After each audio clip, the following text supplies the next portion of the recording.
जय हिंद दोस्तों। आज के इस इंपॉर्टेंट लेक्चर में हम सभी डिस्कस करने वाले हैं लास्ट 6 मंथ के करेंट अफेयर्स को। तो हमने आपके लिए एक सीरीज शुरू की है लास्ट 6 मंथ के करेंट अफेयर्स की। तो ये इस सीरीज का पहला वीडियो है, तो आप इसे लास्ट तक जरूर देखिएगा और दोस्तों को भी शेयर करिएगा। और अगर आपने चैनल अभी तक सब्सक्राइब नहीं किया है तो चैनल को जरूर सब्सक्राइब कर लें, जिससे आपको अगला वीडियो मिल सके। तो चलिए पहला और इंपॉर्टेंट क्वेश्चन डिस्कस करते हैं। पहला क्वेश्चन है, पीएम मोदी को किस देश ने मित्र भूषण पुरस्कार से सम्मानित किया है? आंसर हो जाएगा श्रीलंका। तो श्रीलंका ने पीएम मोदी को मित्र भूषण पुरस्कार से सम्मानित किया है। तो श्रीलंका के जो वर्तमान में प्रेसिडेंट हैं अनुराग कुमारा दिसानायके, तो उनके द्वारा पीएम मोदी को यह पुरस्कार या ये सम्मान दिया गया है। प्रधानमंत्री मोदी यह सम्मान पाने वाले चौथे व्यक्ति हैं। मोदी जी को और कौन कौन से सम्मान मिले हैं इसको भी डिस्कस करते हैं। तो जैसे grand commander of the order of the star and key of the Asian ocean Mauritius के द्वारा 2025 में दिया गया है। Order of freedom of Barbados award Barbados के द्वारा 2024 में।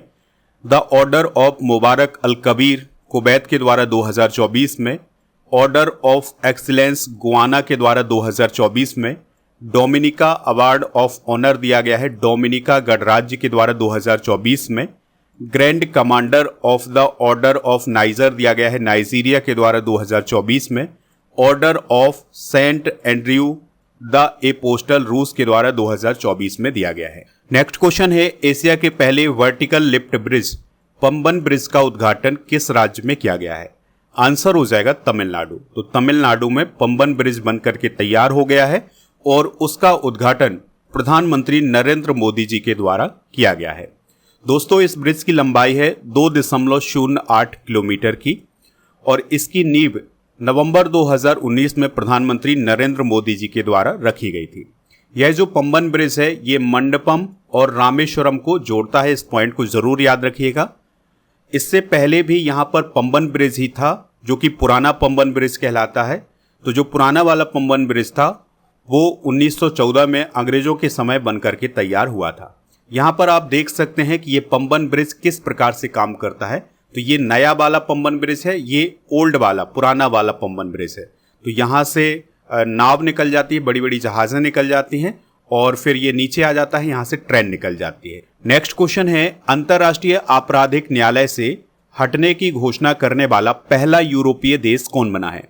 आंसर हो जाएगा हंगरी। तो हंगरी के जो प्रधानमंत्री हैं विक्टर ओरबान, उन्होंने अंतर्राष्ट्रीय आपराधिक न्यायालय या आईसीसी से बाहर होने की घोषणा की है। इस प्रकार से हंगरी यूरोप का पहला ऐसा देश बना है जो आईसीसी से हटा है, यानी इंटरनेशनल क्रिमिनल कोर्ट से हटा है। दोस्तों, हंगरी के प्रधानमंत्री ने ये कहा है कि वो आईसीसी से इसलिए हट रहे हैं क्योंकि यह न्यायालय अब एक राजनीतिक हथियार बन गया है। आईसीसी की भी बात कर लेते हैं, यानी इंटरनेशनल क्रिमिनल कोर्ट की भी बात कर लेते हैं। तो इसकी स्थापना 2002 में हुई थी और इसकी स्थापना नरसंहार, युद्ध अपराध, आक्रामकता और मानव के खिलाफ अपराधों के आरोपी व्यक्तियों पर मुकदमा चलाने के लिए की गई थी। आईसीसी संयुक्त राष्ट्र का पार्ट नहीं है, ये आपको याद रखना है। और हंगरी सहित इसके जो मेंबर हैं वो हैं 125। इसका मुख्यालय द हैग नीदरलैंड में है। भारत, रूस, अमेरिका, चाइना, यूक्रेन और इजराइल, ये कुछ ऐसे प्रमुख देश हैं जो कि इसके मेंबर नहीं है। अगला क्वेश्चन है, आयुष्मान भारत योजना में शामिल होने वाला 36वां राज्य या केंद्रशासित प्रदेश कौन बना है? आंसर हो जाएगा इसका दिल्ली। तो आयुष्मान भारत योजना में शामिल होने वाला 36वां राज्य या केंद्रशासित प्रदेश दिल्ली बना है। अब देश में सिर्फ पश्चिम बंगाल ही एक ऐसा राज्य है जो इस योजना में शामिल नहीं है।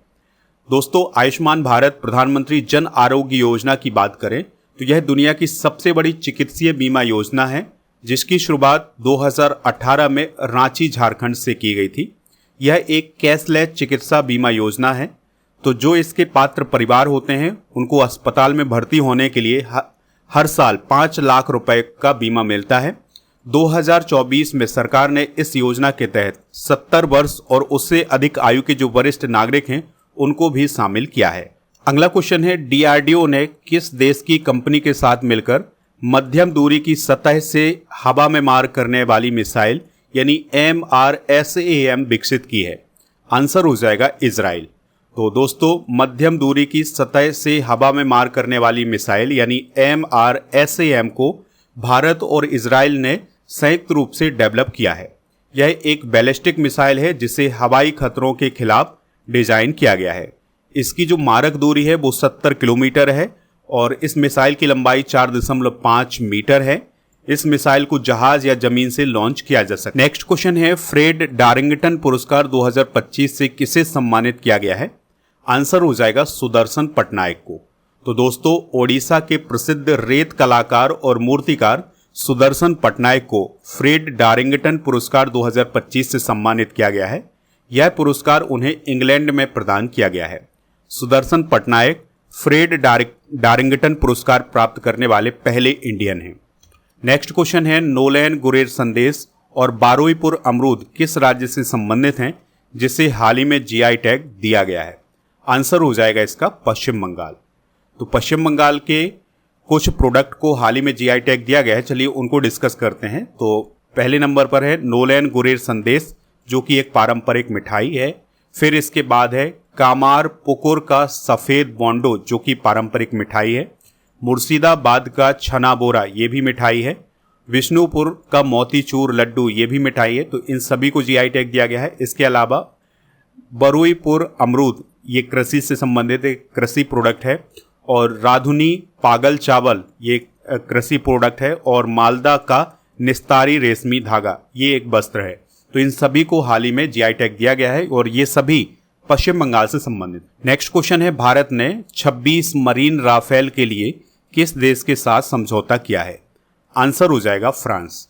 तो केंद्र सरकार ने फ्रांस से 26 मरीन राफेल फाइटर जेट की खरीदी को मंजूरी दे दी है। भारत को 64,000 करोड़ रुपए में 26 मरीन फाइटर जेट मिलेंगे। इन्हें हिंद महासागर में चीन से मुकाबले के लिए INS विक्रांत पर तैनात किया जाएगा। दोस्तों, आप स्टडी करके ऐप को इंस्टॉल कर लें।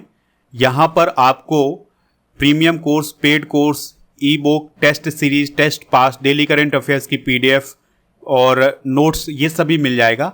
अगर हम टेस्ट सीरीज की बात करें तो यहाँ पर आपको 12 महीने के करंट अफेयर्स की जो टेस्ट सीरीज है ये मिल जाएगी, जिसमें आप हर महीने का टेस्ट दे सकते हैं। तो इस टेस्ट सीरीज से आप जरूर जुड़ें। और इसके अलावा कंप्यूटर स्पेशल टेस्ट सीरीज भी आपको ऐप पर मिलेगी, तो इसको भी आप ज्वाइन कर सकते हैं। लास्ट 6 मंथ के करंट अफेयर्स की ई बुक, मंथली करंट अफेयर्स की ई बुक आपको ऐप पर मिल जाएगी, तो इसको प्राप्त कर लें। इसके अलावा आपको 12 महीने के करंट अफेयर्स की ई बुक भी हिंदी इंग्लिश दोनों मीडियम में मिल जाएगी।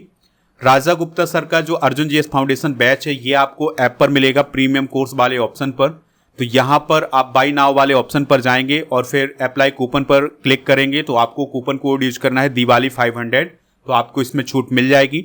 इसमें polity, geography, economics, science, history, इन सभी टॉपिक को बेहतरीन तरीके से समझाया गया है। अगर आपको इसको लेने में कोई दिक्कत परेशानी आती है तो आप इस नंबर पर भी संपर्क कर सकते हैं। मध्य प्रदेश पुलिस भर्ती IAS के लिए भी बैच लॉन्च किया गया है, तो इसको ज्वाइन कर लें। GK GS foundation complete online batch आपको ऐप पर मिलेगा, तो इसको भी आप प्राप्त कर सकते हैं ऐप पर जाकर। तो नेक्स्ट क्वेश्चन है, भारतीय कम्युनिस्ट पार्टी मार्क्सवादी के महासचिव कौन बने हैं? आंसर हो जाएगा MA बेबी। तो दोस्तों, MA बेबी को भारतीय कम्युनिस्ट पार्टी मार्क्सवादी का महासचिव बनाया गया है। तो केरल के पूर्व मंत्री हैं मरियम अलेक्जेंडर बेबी, जिन्हें MA बेबी के नाम से जाना जाता है। तो ये CPI-M पार्टी के 6वें महासचिव बने हैं, यानी कि उसके प्रमुख बने हैं। दोस्तों, CPI-M पार्टी में जो ये पद होता है महासचिव का, ये सर्वोच्च पद होता है। और आपको याद रखना है कि MA बेबी ने महासचिव के रूप में प्रकाश करात का स्थान लिया था। बात करते हैं CPI-M पार्टी की, तो इसे भारतीय कम्युनिस्ट पार्टी मार्क्सवादी बोला जाता है। 7 नवंबर 1964 में इसकी स्थापना हुई थी। नई दिल्ली में इसका हेडक्वार्टर है। दोस्तों, इसकी स्थापना EMS डांगे के द्वारा की गई थी। इस पार्टी ने साम्यवाद के चीनी मॉडल का अनुसरण किया है।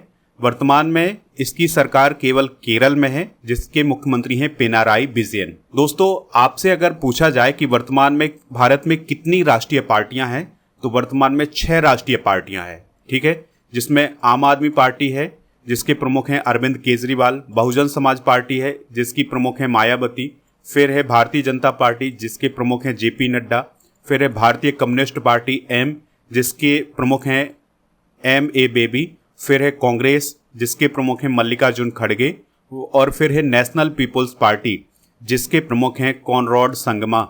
ठीक है, तो जो नेशनल पीपल्स पार्टी है उसकी स्थापना 2013 में हुई थी और कांग्रेस की स्थापना 1885 में, सीपीआई-एम की स्थापना 1964 में, बीजेपी की स्थापना 6 अप्रैल 1980 को हुई थी, बीएसपी की स्थापना 1984 में हुई थी और आम आदमी पार्टी की स्थापना 2012 में हुई थी। नेक्स्ट क्वेश्चन है 2025 का भारत का पहला यूनिकॉर्न कौन बना है? आंसर हो जाएगा जस्पे।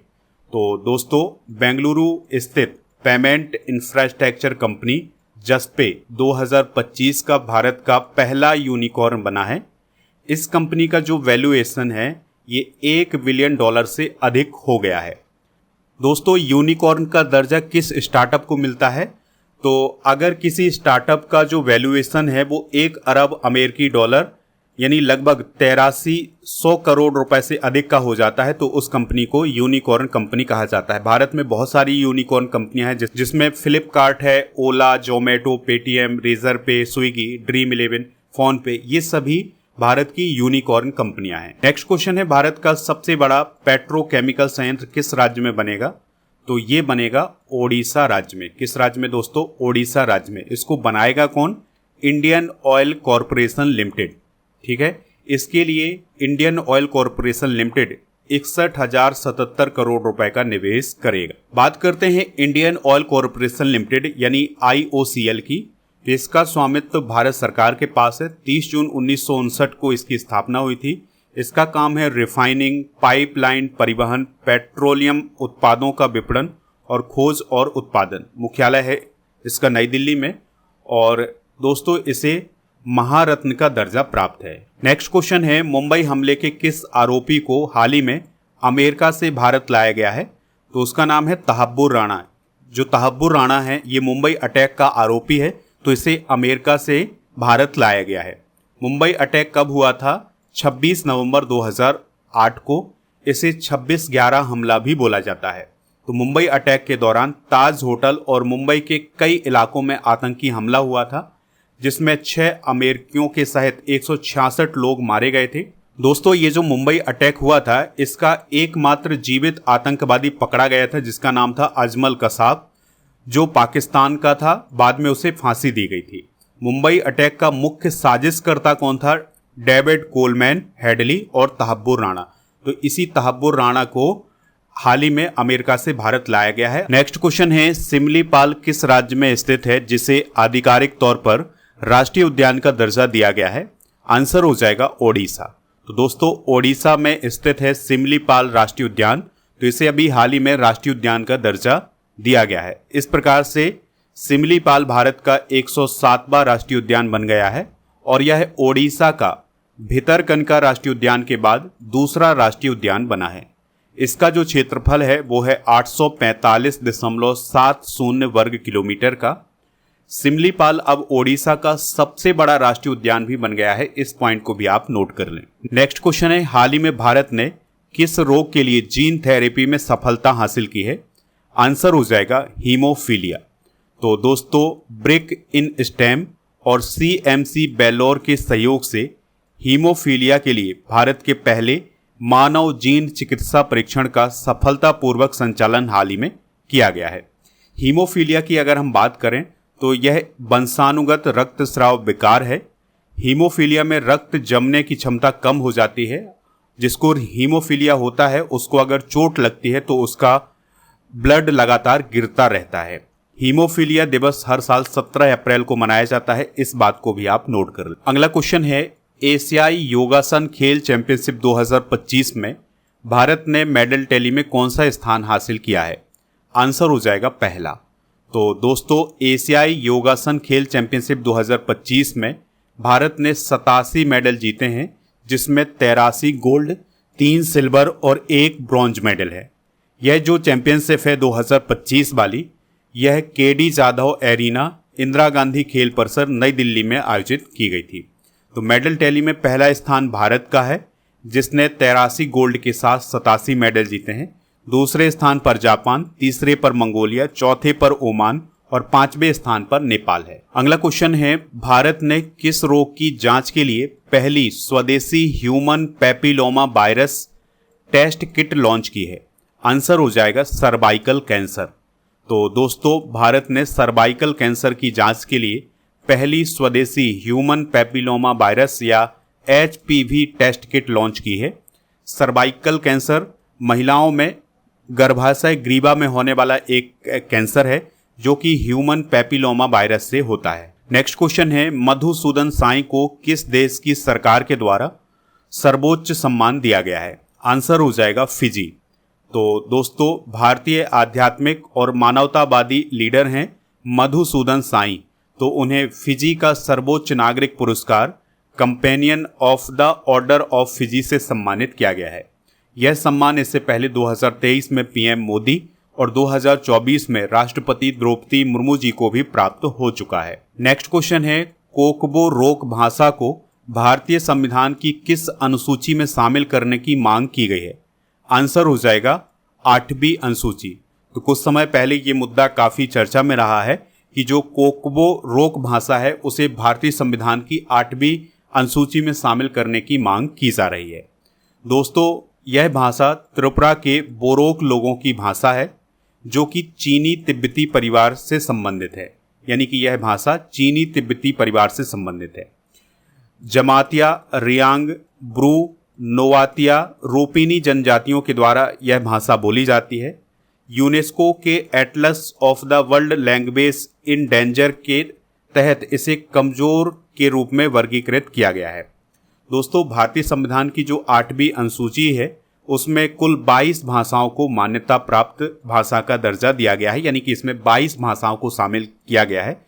तो इसी में कोकबो रोक भाषा को शामिल करने की मांग की जा रही है। नेक्स्ट क्वेश्चन है, राष्ट्रीय सुरक्षा सलाहकार बोर्ड के प्रमुख कौन बने हैं? आंसर हो जाएगा आलोक जोशी।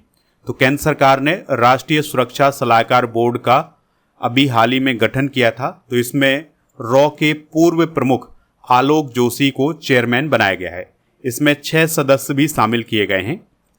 जो राष्ट्रीय सुरक्षा सलाहकार बोर्ड है ये पहली बार 1998 में गठित किया गया था। इसे लॉन्ग टर्म स्ट्रेटेजिक असेसमेंट का काम दिया गया है। महत्वपूर्ण मुद्दों पर राष्ट्रीय सुरक्षा परिषद को ये सलाह देता है। दोस्तों, इसके जो 6 मेंबर हैं इसमें कौन कौन है? तो पूर्व एयर मार्शल PM सिन्हा हैं, lieutenant general Ajay Kumar Singh, retire admiral Monty Khanna और फिर D बाला वेंकटेश वर्मा, पूर्व IPS अफसर राजीव रंजन वर्मा और पूर्व IPS अफसर मनमोहन सिंह को भी इसमें शामिल किया गया है। अगला क्वेश्चन है, वी झिंझम बंदरगाह का किस राज्य में उद्घाटन किया गया है? आंसर हो जाएगा केरल। तो दोस्तों, केरल में एक नया बंदरगाह बना है जिसका नाम है वी झिंझम बंदरगाह, ठीक है, जिसका उद्घाटन हाल ही में प्रधानमंत्री नरेंद्र मोदी जी के द्वारा किया गया है। यह जो वी झिंझम बंदरगाह है यह कहाँ पर है? वी झिंझम तिरुवनंतपुरम के पास केरल राज्य में स्थित है। यह भारत का पहला सेमी ऑटोमेटेड डीप वाटर अंतर्राष्ट्रीय कंटेनर ट्रांसशिपमेंट पोर्ट है और इसमें साझेदार कौन कौन है? केरल सरकार और Adani Vizhinjam port private limited. Next question है, उपेंद्र नाथ ब्रह्मा की प्रतिमा दिल्ली में स्थापित की गई है, उनका रिलेशन किस जनजाति से रहा है? आंसर हो जाएगा बोडो। तो दोस्तों, दक्षिण दिल्ली के ग्रेटर कैलाश की एक सड़क का नाम बोडो नेता उपेंद्र नाथ ब्रह्मा के नाम पर रखा गया है और उनकी एक 9 फीट ऊंची प्रतिमा भी यहां पर स्थापित की गई है। उपेंद्र नाथ ब्रह्मा को बोडोफा कहा जाता है, यानी बोडो लोगों का पिता कहा जाता है। बोडो जनजाति की बात करें तो यह असम राज्य में पाई जाती है। नेक्स्ट क्वेश्चन है, मराठा योद्धा रघु जी भोसले की तलवार को कहां से भारत वापस लाया गया है? आंसर हो जाएगा लंदन।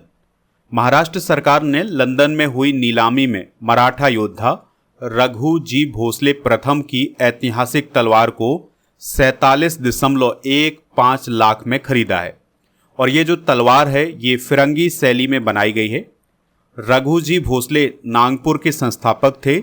इन्होंने 1730 में नागपुर भोसले वंश की स्थापना की थी। नेक्स्ट क्वेश्चन है, लॉस एंजलिस ओलंपिक 2028 में किस खेल को शामिल किया गया है? आंसर हो जाएगा क्रिकेट। तो दोस्तों, अंतर्राष्ट्रीय ओलंपिक समिति ने हाल ही में ये घोषणा की है कि 2028 के जो ओलंपिक होंगे उसमें क्रिकेट को भी शामिल किया जाएगा। तो इसमें मेंस और विमेंस क्रिकेट को शामिल किया जाएगा। तो इसमें 6 टीमें शामिल होंगी। दोनों कैटेगरी में 6 टीमें अपने स्क्वाड में 15-15 खिलाड़ी चुन सकती हैं। इससे पहले क्रिकेट 1900 के पेरिस ओलंपिक में शामिल हुआ था। अब 128 साल बाद ओलंपिक में क्रिकेट की वापसी हुई है। तो 2028 में जो ओलंपिक आयोजित किए जाने हैं ये अमेरिका के लॉस एंजलिस में आयोजित किए जाने हैं, जिसमें क्रिकेट को भी शामिल किया जाएगा। नेक्स्ट क्वेश्चन है, किस देश में मात्र 6 घंटे में 3D प्रिंटेड रेलवे स्टेशन बनाया गया है? आंसर हो जाएगा जापान में। तो जापान में अभी हाल ही में मात्र 6 घंटे में 3D प्रिंटेड रेलवे स्टेशन बनाया गया है। दोस्तों, पहले यह रेलवे स्टेशन पुरानी लकड़ी का हुआ करता था, लेकिन अब इसे 3D प्रिंटेड बनाया गया है और ये जापान के अरीदा शहर में बनाया गया है। नेक्स्ट क्वेश्चन है, कॉन्स्टेंटाइन द फिलोसफर यूनिवर्सिटी द्वारा मानद डॉक्टरेट की उपाधि से किसे सम्मानित किया गया है? आंसर हो जाएगा द्रौपदी मुर्मू जी को। तो दोस्तों, राष्ट्रपति द्रौपदी मुर्मू जी को स्लोवाकिया की यात्रा के दौरान स्लोवाकिया के नित्रा शहर में स्थित कॉन्स्टेंटाइन द फिलोसफर यूनिवर्सिटी के द्वारा मानद डॉक्टरेट की उपाधि से सम्मानित किया गया है।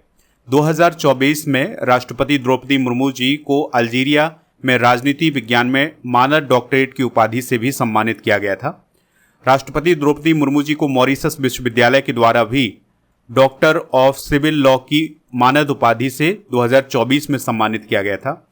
तिमोर लेत्से की यात्रा के दौरान राष्ट्रपति द्रौपदी मुर्मू को सर्वोच्च नागरिक पुरस्कार grand collar of the order of Timor लेत्से से भी सम्मानित किया गया था। तो ये सभी पॉइंट आप नोट। नेक्स्ट क्वेश्चन है, कोलोसल बायोसाइंसेज किस देश की बायोटेक कंपनी है जिसने डायर वुल्फ की विलुप्त प्रजाति को फिर से जीवित करने में सफलता प्राप्त की है? आंसर हो जाएगा अमेरिका। तो अमेरिका की एक कंपनी है जिसका नाम है कोलोसल बायोसाइंसेज। तो इस कंपनी ने 12,500 साल पहले जो वुल्फ विलुप्त हो गए थे उनकी प्रजाति को फिर से जीवित किया है और इन वुल्फ को क्या कहा जाता है? डायर वुल्फ कहा जाता है। तो यहाँ पर आप इन वुल्फ को भी देख सकते हैं। तो अगला क्वेश्चन है, विश्व स्वास्थ्य दिवस कब मनाया जाता है? तो हर साल 7 अप्रैल को विश्व स्वास्थ्य दिवस मनाया जाता है। अब ये विश्व स्वास्थ्य दिवस 7 अप्रैल को क्यों मनाया जाता है? क्योंकि जो विश्व स्वास्थ्य संगठन है यानी WHO है, इसकी स्थापना 7 अप्रैल 1948 को हुई थी। 2025 का जो विश्व स्वास्थ्य दिवस मनाया गया है, इसकी थीम है healthy beginnings help hopeful future. और आपको याद रखना है कि जो WHO है इसके महानिदेशक कौन है? टेड्रो एडनॉम घेब्रेयस। अगला क्वेश्चन है, संयुक्त राष्ट्र की रिपोर्ट के अनुसार भारत आर्टिफिशियल इंटेलिजेंस निवेश के मामले में वैश्विक स्तर पर किस स्थान पर है? आंसर हो जाएगा 10वें स्थान पर। तो संयुक्त राष्ट्र की हाल ही में जारी रिपोर्ट में भारत को निजी आर्टिफिशियल इंटेलिजेंस निवेश के मामले में वैश्विक स्तर पर 10वां स्थान प्राप्त हुआ है। तो 2023 में भारत ने लगभग 11,943 करोड़ का निजी निवेश आकर्षित किया है आर्टिफिशियल इंटेलिजेंस में। दोस्तों, पहले नंबर पर कौन है आर्टिफिशियल इंटेलिजेंस के मामले में निवेश करने में? तो वो है अमेरिका और फिर इसके बाद है चाइना। और भारत का कौन सा स्थान है? 10वां स्थान है आर्टिफिशियल इंटेलिजेंस में निवेश करने में। नेक्स्ट क्वेश्चन है, किस राज्य के हस्तशिल्प कंडिप्पिया को GI टैग प्रदान किया गया है? आंसर हो जाएगा केरल। तो केरल का एक प्रोडक्ट है कंडिप्पिया, तो उसे अभी हाल ही में GI टैग प्रदान किया गया है। कंडिप्पिया का शाब्दिक अर्थ होता है दर्पण चटाई। दोस्तों, ये जो कंडिप्पिया है यह कहाँ पर पाया जाता है? इडुक्की, केरल में। यह चटाई मुख्यतः 5 जातीय समूहों ओराली, मन्नान, मुथुबा, मलायन और कादर जनजातियों द्वारा बुनी जाती है। नेक्स्ट क्वेश्चन है, माधवपुर मेले का आयोजन किस राज्य में किया गया है? तो गुजरात राज्य में माधवपुर मेले का आयोजन किया गया है। ठीक है, तो आपसे ये भी डायरेक्ट क्वेश्चन पूछा जा सकता है कि माधवपुर मेला किस राज्य में लगता है? तो ये गुजरात राज्य में लगता है और गुजरात राज्य का जो पोरबंदर जिला है उसमें ये लगता है। ठीक है, भारत के प्रमुख मेले डिस्कस करते हैं तो गंगा सागर मेला ये पश्चिम बंगाल में लगता है, मेदराम जात्रा और समक्का सरलम्मा जात्रा जो मेला है ये तेलंगाना राज्य में लगता है। नौचंडी मेला मेरठ यूपी में, पुष्कर मेला पुष्कर राजस्थान में, चंद्रभागा मेला लगता है राजस्थान में, वनेश्वर मेला लगता है राजस्थान में, अंबुबाची मेला लगता है असम में, माधवपुर मेला अभी हम बता चुके हैं कि ये पोरबंदर गुजरात में लगता है, और त्रिशूर पूर्णम ये लगता है दोस्तों त्रिशूर केरल में। नेक्स्ट क्वेश्चन है, जापानी ग्रैंड प्रिक्स को लगातार चौथी बार किसने जीता है? आंसर हो जाएगा मैक्स वेरस्टेपेन ने। तो ये जो जापानी ग्रैंड प्रिक्स है ये दोस्तों फार्मूला 1 से रिलेटेड है, तो इसको 2025 में जीता है मैक्स वेरस्टेपेन ने, जो कि रेड बुल के ड्राइवर हैं। दोस्तों जापानी ग्रैंड प्रिक्स में पहला स्थान मैक्स वेरस्टेपेन को मिला है, ये रेड बुल के हैं। दूसरा स्थान लैंडो नॉरिस को मिला है, ये मैक लॉरेन के ड्राइवर हैं। तीसरा स्थान ऑस्कर पियास्ट्री को मिला है, जो कि मैक लारेन के ड्राइवर हैं। नेक्स्ट क्वेश्चन है, हाल ही में आधार ऐप को किसने लॉन्च किया है? तो अश्विनी वैष्णव जी के द्वारा इसको लॉन्च किया गया है। तो केंद्रीय संचार और इलेक्ट्रॉनिक्स मंत्री अश्विनी वैष्णव ने एक नए आधार ऐप की लॉन्चिंग की है। यह ऐप आधार वेरिफिकेशन की जो प्रोसेस है उसको और सरल बनाने जा रहा है, यानी कि अब आधार की हार्ड कॉपी की ज़रूरत नहीं पड़ेगी, आपको इस ऐप के माध्यम से वेरिफिकेशन करवाना होगा। ऐप से फेस आईडी और क्यूआर स्कैनिंग के जरिए डिजिटली वेरिफिकेशन होगा। आधार के नए ऐप से यूजर्स की अनुमति के बिना डेटा शेयर नहीं किया जाएगा, ये भी इसमें ध्यान रखा गया है। अगला क्वेश्चन है, भारत का पहला हिमालयी जलवायु अनुसंधान केंद्र कहाँ स्थापित किया गया है? तो यह ऊधमपुर में स्थापित किया गया है। तो केंद्रीय विज्ञान और प्रौद्योगिकी मंत्री डॉक्टर जितेंद्र सिंह ने जम्मू कश्मीर के ऊधमपुर जिले के चैनानी में भारत के पहले हिमालयी जलवायु अनुसंधान केंद्र का औपचारिक शुभारंभ किया है। इसका उद्देश्य जलवायु और मौसम का वैज्ञानिक अध्ययन करना। यह केंद्र समुद्र तल से 2250 मीटर की ऊंचाई पर स्थित है। यह पृथ्वी विज्ञान मंत्रालय, जम्मू कश्मीर वन विभाग और जम्मू कश्मीर केंद्रीय। नेक्स्ट क्वेश्चन है, 2031 में फीफा महिला विश्व कप की मेजबानी कौन सा देश करेगा? आंसर हो जाएगा इसका अमेरिका। तो अमेरिका जो है 2031 में फीफा महिला विश्व कप की मेजबानी करने जा रहा है। इसके अलावा 2035 का जो फीफा महिला विश्व कप होगा ये यूनाइटेड किंगडम में होगा। आपको याद रखना है कि पहला महिला फीफा विश्व कप 1991 में चाइना में आयोजित किया गया था। नेक्स्ट क्वेश्चन है, खुबानी फूल उत्सव 2025 का आयोजन कहाँ किया गया है? आंसर हो जाएगा लद्दाख में। तो लद्दाख में खुबानी फूल उत्सव 2025 आयोजित किया गया है। दोस्तों इसे चुली मैंडोक के नाम से भी जाना जाता है, यानी खुबानी फूल उत्सव को चुली मैंडोक कहा जाता है। तो अप्रैल 2025 में इसका आयोजन किया गया था। दोस्तों लद्दाख में और भी त्यौहार मनाए जाते हैं, जिसमें लोशर है जिसे लद्दाखी नव वर्ष बोला जाता है, हेमिस सेचू है, माथो नागरंग है और साका दाबा है, दोस मोचो, लद्दाख महोत्सव और फ्यांग से दुप, ये सभी उत्सव लद्दाख में मनाए जाते हैं। अगला क्वेश्चन है, कोरियोग्राफर कुमुदनी लाखिया का निधन हो गया है, उन्हें किस वर्ष पद्म विभूषण दिया गया था? आंसर हो जाएगा 2024 में। तो दोस्तों आपको याद रखना है कि जो कुमुदनी लाखिया हैं यह प्रसिद्ध कथक नृत्यांगना है और कोरियोग्राफर रही हैं। इनका संबंध गुजरात राज्य से था, तो इन्हें भारत सरकार के द्वारा 2024 में पद्म विभूषण से सम्मानित किया गया था। अगला क्वेश्चन है, लेजर निर्देशित हथियार प्रणाली का परीक्षण करने वाला चौथा देश कौन बना है? आंसर हो जाएगा भारत, यानी लेजर गाइडेड वेपन सिस्टम का परीक्षण करने वाला चौथा देश कौन बना है? भारत बना है। तो भारत दुनिया का चौथा ऐसा देश बन गया है जिसने उच्च ऊर्जा वाली लेजर निर्देशित हथियार प्रणाली या लेजर गाइडेड वेपन सिस्टम का सफलतापूर्वक परीक्षण किया है। इससे पहले यह सिस्टम रसिया, चाइना और अमेरिका के पास था, अब भारत के पास भी हो गया है। अगला क्वेश्चन है, किस राज्य में भीमराव अंबेडकर अभ्यारण्य स्थापित किया जाएगा?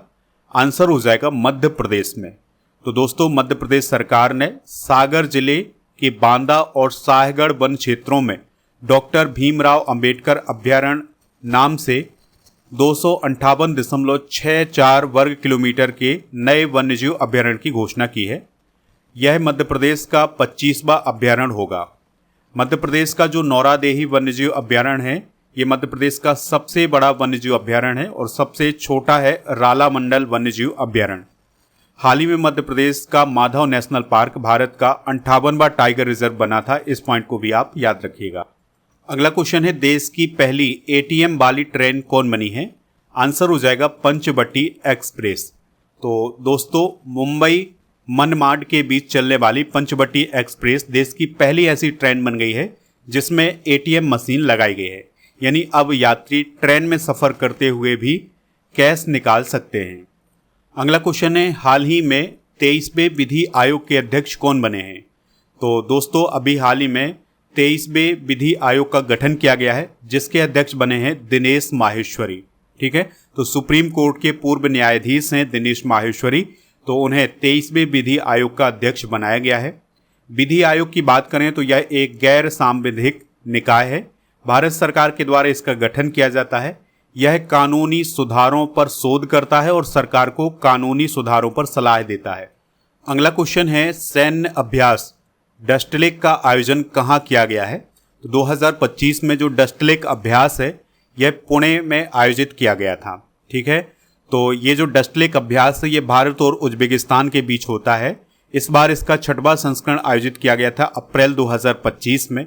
पुणे में इसका आयोजन हुआ था। इसका जो 5वां संस्करण था जो कि 2024 में हुआ था, ये उज्बेकिस्तान में हुआ था और इसका फर्स्ट एडिशन 2019 में हुआ था। ठीक है, तो आपको एक बात जरूर याद रखनी है कि जो डस्टलेक अभ्यास है ये भारत और उज्बेकिस्तान के बीच आयोजित होता है।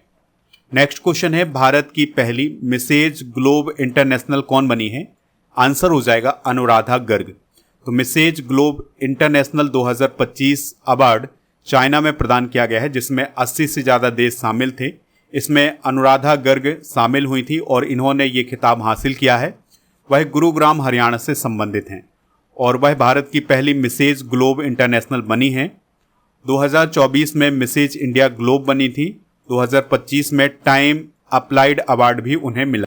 अगला क्वेश्चन है, यूनेस्को के memory of the world register 2025 में किस प्राचीन भारतीय ग्रंथ को शामिल किया गया है? आंसर हो जाएगा श्रीमद् भगवद गीता और नाट्य शास्त्र को। तो यूनेस्को के memory of the world register में हाल ही में श्रीमद् भगवद गीता और नाट्य शास्त्र को शामिल किया गया है। तो यूनेस्को की memory of the world register में शामिल भारतीय अभिलेखों की जो कुल संख्या हो गई है वो हो गई है 14। यूनेस्को के memory of the world register में शामिल आलेखों की कुल संख्या अब 570 हो गई है। ठीक है, तो भारत के श्रीमद् भगवद गीता और नाट्य शास्त्र को हाल ही में शामिल किया गया है इस रजिस्टर। नेक्स्ट क्वेश्चन है, हाल ही में किस देश ने 10G ब्रॉडबैंड नेटवर्क लॉन्च किया है? आंसर हो जाएगा चाइना। तो चाइना ने हेबेई प्रांत के सुनान काउंटी में 10 गीगाबिट ब्रॉडबैंड नेटवर्क हाल ही में लॉन्च किया है। यह एक ऐसा वायर्ड ब्रॉडबैंड नेटवर्क है जो 10 गीगाबिट प्रति सेकंड तक की स्पीड देता है।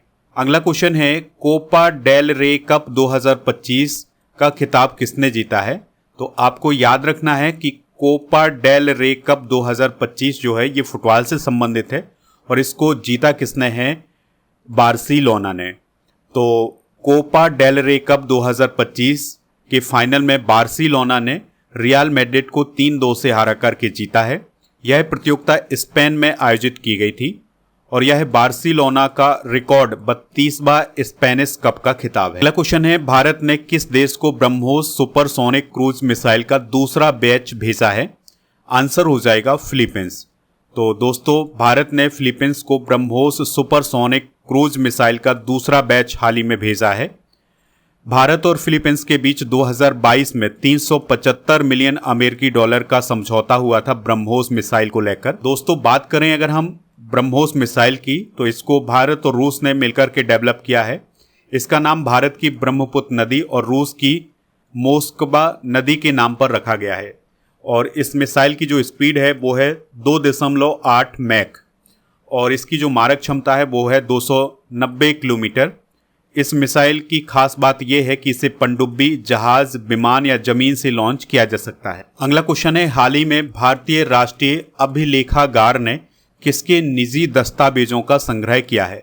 आंसर हो जाएगा डॉक्टर एपीजे अब्दुल कलाम। भारतीय राष्ट्रीय अभिलेखागार ने नई दिल्ली में पूर्व राष्ट्रपति डॉक्टर एपीजे अब्दुल कलाम के निजी दस्तावेजों का संग्रह प्राप्त किया है। यानी कि जो डॉक्टर एपीजे अब्दुल कलाम के निजी दस्तावेज हैं उनको कलेक्ट किया है किसने? भारतीय राष्ट्रीय अभिलेखागार ने। नेक्स्ट क्वेश्चन है, हाल ही में किस कंपनी ने कुइपर उपग्रह लॉन्च किया है? आंसर हो जाएगा अमेजन। तो ई कॉमर्स कंपनी है अमेजन, तो उसने अपना पहला इंटरनेट सैटेलाइट कुइपर लॉन्च किया है। तो इस सैटेलाइट के माध्यम से दुनिया के हर कोने में तेज गति वाला इंटरनेट प्रोवाइड करवाया जाएगा। और आपको याद रखना है कि जो प्रोजेक्ट कुइपर है उसके अंतर्गत 27 सैटेलाइट लॉन्च किए गए और सैटेलाइट करीब 630 किलोमीटर की ऊंचाई पर स्थापित किया जाएगा। आपको याद रखना है कि अमेजन का 3200 से ज्यादा इंटरनेट सैटेलाइट लॉन्च करने का लक्ष्य है। अगला क्वेश्चन है, हाल ही में लॉन्च की गई पुस्तक रामानुजन एक महान गणतज्ञ की यात्रा के लेखक कौन है? आंसर हो जाएगा अरुण सिंघल और देवेंद्र कुमार शर्मा। तो इन दोनों के द्वारा रामानुजन एक महान गणतज्ञ की यात्रा नामक पुस्तक लिखी गई है। अगला क्वेश्चन है, एशियन गेम्स 2026 में किस खेल को पहली बार शामिल किया गया है? आंसर हो जाएगा मिक्स्ड मार्शल आर्ट। तो मिक्स मार्शल आर्ट को एशियन गेम्स 2026 में पहली बार शामिल किया गया है। इसके अलावा 2026 के जो एशियन गेम्स है उसमें क्रिकेट को भी नहीं हटाया गया है, यानी उसमें क्रिकेट को भी शामिल किया गया है। 2026 के जो एशियन गेम्स हैं ये जापान के आइची और नागोया प्रांत में आयोजित किए जाएंगे। पहली बार एशियन गेम्स 1951 में नई दिल्ली में आयोजित किए गए थे और ये हर 4 साल में आयोजित किए जाते हैं। 2023 में इनका आयोजन चाइना के हांगझोउ शहर में किया गया था। अगला क्वेश्चन है, किस देश के क्रिकेट बोर्ड ने महिला क्रिकेट में ट्रांसजेंडर महिलाओं पर प्रतिबंध लगाया है? आंसर हो जाएगा ब्रिटेन। तो ब्रिटेन के क्रिकेट बोर्ड ने ट्रांसजेंडर महिलाओं पर प्रतिबंध लगाया है। नेक्स्ट क्वेश्चन है, आईसीसी महिला वनडे वर्ल्ड कप 2025 किसने जीता है? आंसर हो जाएगा भारत ने। तो दोस्तों, आईसीसी महिला वनडे वर्ल्ड कप 2025 की अगर हम बात करें तो यह इसका 13वां संस्करण था। 30 सितंबर से 2 नवंबर 2025 तक आयोजित किया गया है। इसका आयोजन भारत और श्रीलंका में किया गया था। इसके मैच गुवाहाटी, इंदौर, विशाखापत्तनम, कोलंबो और कैंडी में आयोजित किए गए थे। इसमें Bharat, Australia, England, south Africa, New Zealand, Sri Lanka, Bangladesh और पाकिस्तान की टीम शामिल हुई थी। कुल 31 मैच आयोजित किए गए थे। उद्घाटन मैच भारत और श्रीलंका के बीच हुआ था गुवाहाटी में 30 सितंबर को। फाइनल मुकाबला भारत और साउथ अफ्रीका के बीच हुआ था जिसको भारत ने 52 रन से जीता है। भारत का फाइनल में स्कोर था 298 और साउथ अफ्रीका की टीम 246 रन बना सकी थी। फाइनल मुकाबला डीवाई पाटिल स्टेडियम नवी मुंबई में हुआ था। भारत ने पहली बार महिला क्रिकेट विश्व कप जीता है, इस पॉइंट को भी आप याद रखिएगा। अगर हम पुरस्कार और रिकॉर्ड की बात करें तो फाइनल की सर्वश्रेष्ठ खिलाड़ी यानी कि फाइनल की player of the match Shafali Verma रही हैं। इन्होंने 87 रन बनाए हैं और 2 विकेट भी हासिल किए हैं। और प्लेयर ऑफ द टूर्नामेंट रही हैं दीप्ति शर्मा जिन्होंने 22 विकेट और 215 रन बनाए हैं। सबसे अधिक रन बनाए हैं लॉरा बोलबार्ट ने जो कि साउथ अफ्रीका की हैं। इन्होंने 571 रन बनाए थे। और दूसरी सर्वोच्च स्कोरर रही हैं स्मृति मंधाना जिन्होंने 434 रन बनाए हैं 9 मैचों में। सबसे अधिक विकेट दीप्ति शर्मा ने लिए हैं 22 विकेट। सबसे बड़ा व्यक्तिगत स्कोर बनाया था लॉरा बोलबार्ट ने 169 रन बनाए थे इंग्लैंड के खिलाफ। भारत की कप्तान कौन थी? हरमनप्रीत कौर। साउथ अफ्रीका की कप्तान कौन थी? लॉरा बोलबार्ट।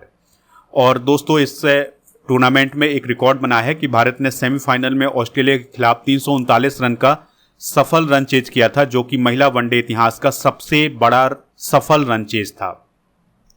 अगर हम प्राइज मनी की बात करें तो विनर टीम को 39.50 करोड़ रुपए मिले हैं और रनर अप को यानी साउथ अफ्रीका को 19.75 करोड़ रुपए मिले हैं। महिला वनडे वर्ल्ड कप के बारे में अगर हम बात करें तो इसका आयोजन आईसीसी करवाती है। ओडीआई फॉर्म में इसका आयोजन हुआ था। पहली बार इसका आयोजन 1973 में हुआ था इंग्लैंड में। सबसे सफल टीम है ऑस्ट्रेलिया, इसने 7 बार इसको जीता है। वर्ल्ड कप की सबसे अधिक रन बनाने वाली खिलाड़ी कौन है? डेब्बी हॉकली जो कि न्यूजीलैंड की, इन्होंने 1501 रन बनाए हैं। वर्ल्ड कप की सबसे अधिक विकेट लेने वाली गेंदबाज कौन है? मेरीजान कैप जो कि साउथ अफ्रीका की हैं। इन्होंने अब तक 44 विकेट हासिल किए हैं। आपको याद रखना है कि भारतीय टीम इससे पहले 2005 और 2017 की रनर अप भी रही है। दोस्तों, ऐप पर आपको स्टेट वाइज करंट अफेयर्स की पीडीएफ भी मिल जाएगी तो इसको भी प्राप्त कर सकते हैं। 2024 और 2025 की जो मंथली करंट अफेयर्स की ई बुक है उसका पैकेज भी मिल जाएगा आपको, अलग अलग ई बुक भी मिल जाएगी, पैकेज भी मिल जाएगा। तो पैकेज अगर आप प्राप्त करना चाहते हैं तो उसके लिए आपको कूपन कोड यूज करना है पैकेज 100। और दोस्तों आप हमारे टेलीग्राम चैनल से भी जुड़ जाइए जिसका लिंक डिस्क्रिप्शन बॉक्स में दिया गया है। ऐप पर आपको ये सभी ई बुक भी मिल जाएंगी, तो इनको प्राप्त कर लें। 1000 स्टैटिक जीके की PDF, 1000 topic wise current affairs की पीडीएफ आपको ऐप पर मिलेंगी, तो इनको प्राप्त कर लें। टेस्ट पास वाला ऑप्शन मिलेगा ऐप पर, जिसमें आपको डेली करंट अफेयर्स का टेस्ट मिल जाएगा और इसी ऑप्शन पर आपको 4000 से अधिक टेस्ट मिलेंगे 1 साल की वैलिडिटी के साथ। दोस्तों अब आपके लिए क्वेश्चन है जिसका आंसर कमेंट बॉक्स में बताना है। अब आप हमें ये बताइए कि किस राज्य में भीमराव अंबेडकर अभ्यारण्य स्थापित किया जाएगा। जो भी इसका राइट आंसर हो कमेंट बॉक्स में हमें जरूर बताएं।